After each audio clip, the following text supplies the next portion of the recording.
It's unbelievable to think that a year has already flown by. This time last year, I was listening to Adam Goodes delivering his outgoing address as Australian of the Year 2014. I was honoured to be amongst some of Australia's most amazing and incredible people. Although in some ways I felt overwhelmed and unworthy of being recognised as one of the 32 national finalists. It had not even been a whole year since Luke's death. I was still reeling in the very raw grief of losing him and adjusting to a world without him. I had no idea what was about to hit me, and no idea what a huge year it was going to be. Now, as I stand before another wave of equally amazing Australians, I want to take a moment to reflect on my journey over the past 12 months. When I was named Australian of the Year 2015, I had no real expectations. I could never have predicted the journey ahead. I felt that had been given this award because of Luke's death. I'd made it to this point because of a traumatic and horrific event that was beyond my control. But I was reassured very quickly that it was not because of Luke's death. It was because of the way that I had responded and reacted to it. But I'm so thankful that I had prepared an acceptance speech in preparation, as the emotion around receiving this award was completely overwhelming. My speech was also my very public pledge and promise that I would address family violence within our society. And so my path was clearly set for the year ahead. It kept me on track and ensured that when I look back, I was doing exactly what I had said that I was going to do. I never thought it possible to be this busy. I was completely swamped. The year has been filled with over 250 speeches, reaching over 70,000 people, and more major interviews than I can count. I have met many people who have been affected by family violence at their lifetime. And this did not exclude men who also shared their experience as powerless little boys, unable to intervene or protect their mothers, sisters, or even themselves. Victims, both young and old, women from our CALD communities, women with disabilities, women hiding and living in disguise, no longer recognising who they are because they cannot be known for who they once were, and children pulled from their schools and communities because they cannot be kept safe. I launched the Never Alone campaign for the Luke Batty Foundation on what would have been Luke's 13th birthday. This campaign is to stand beside those victims of violence, raising awareness so that we will never be alone. And now we have over 50,000 followers. Everywhere I have been, I've been treated like royalty and with the utmost respect. As opportunities came up, even more opportunities followed. I remember someone saying that the second year of grief is often the hardest because everyone gets on with their life, while you're still adjusting to the loss, feeling both abandoned and isolated.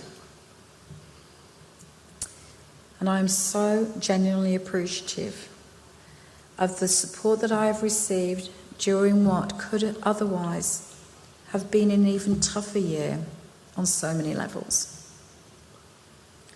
I think my message resonated with people because I've spoken from the heart and with integrity. But I have been genuinely astounded with the response that I've received. Every day, People will say positive and encouraging things out of compassion and out of respect. This has helped my inner confidence and self-belief and managed to squash my nagging self-doubt. I have grown in a way that I never thought possible. Everyone I met told me what a difference I was making and the ripple effects that I was creating, both far and wide.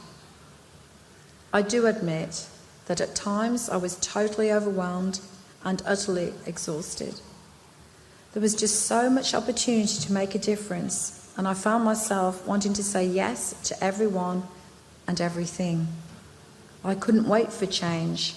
I had to make it happen within my year, being the Australian of the Year, and before I ran out of time. This journey has been conflicting too. I have juggled grief and loss, suppressing my sadness whilst enjoying the most amazing opportunities of my life.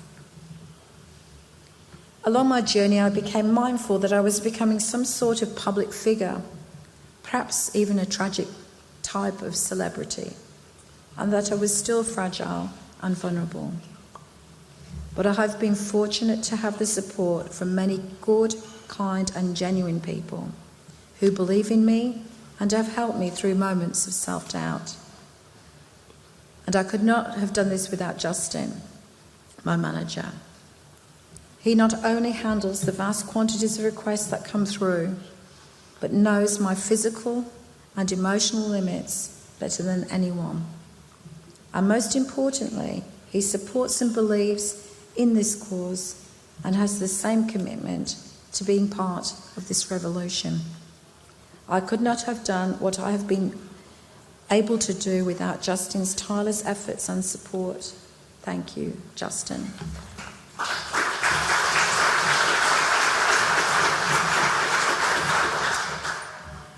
So in my acceptance speech last year, I said that family violence may happen behind closed doors, but it needed to be brought out from the shadows and into broad daylight. I pledged that as the Australian of the Year, I was committed to building greater campaigns to educate and challenge community attitudes, that I was on a path to expose family violence for all that it is and to ensure that victims receive respect, support and safety that they deserve. I am so proud to stand here to say that I have done what I set out to do. I believe that we, as a nation, have made great progress over the last 12 months. The conversation has not only started, it is now well underway. Family violence is still an epidemic, and it will be for some time. It is a serious abuse of human rights in our advanced and privileged culture and must continue to be addressed as an absolute priority by both our federal and state governments and by our corporate leaders, as they also recognise the impact family violence has in their workplace. Family terrorism is on our neighbourhoods and poses more risk to our local communities than the terrorism we are terrified of from overseas. We have to readjust our priorities. The statistics show those affected by family violence tragically increased during the time I've been Australian of the Year.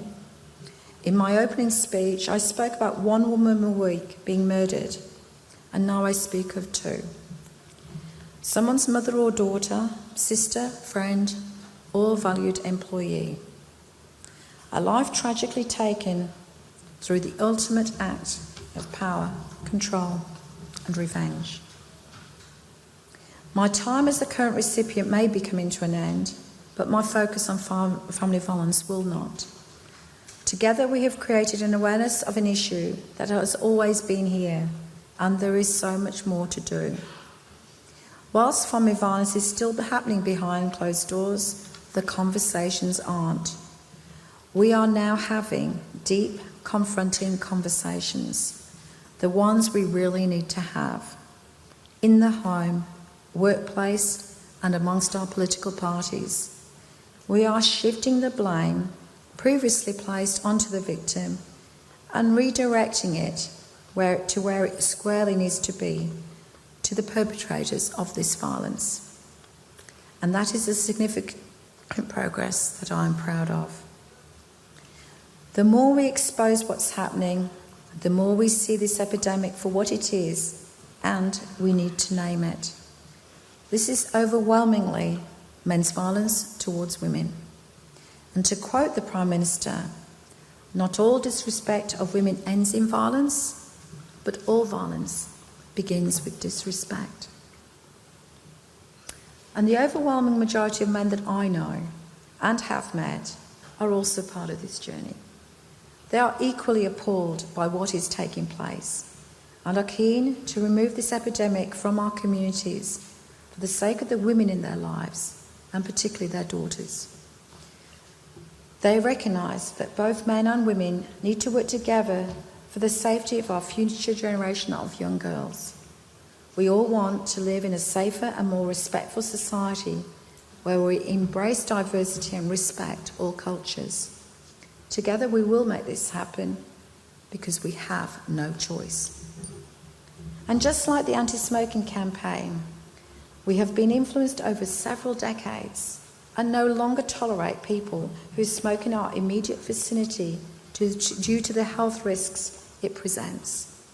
The smoking community at large continues to become a shrinking minority, and the opportunities to smoke becomes increasingly difficult.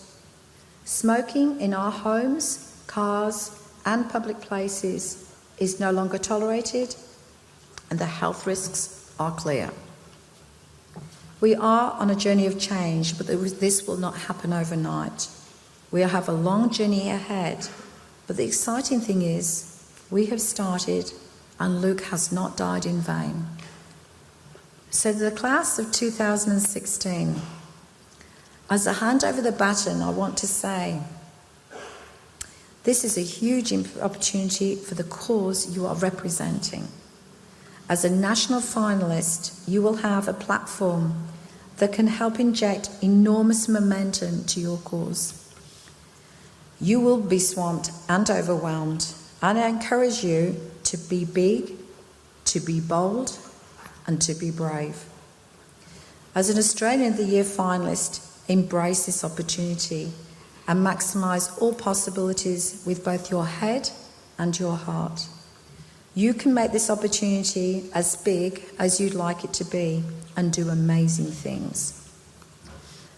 But at the same time, remember, the award was given to you, not to your cause and not for the experiences and achievements that may have defined your past. It was given to you for the potential you have to make Australia a better place. And I wish each of you the very best. Thank you.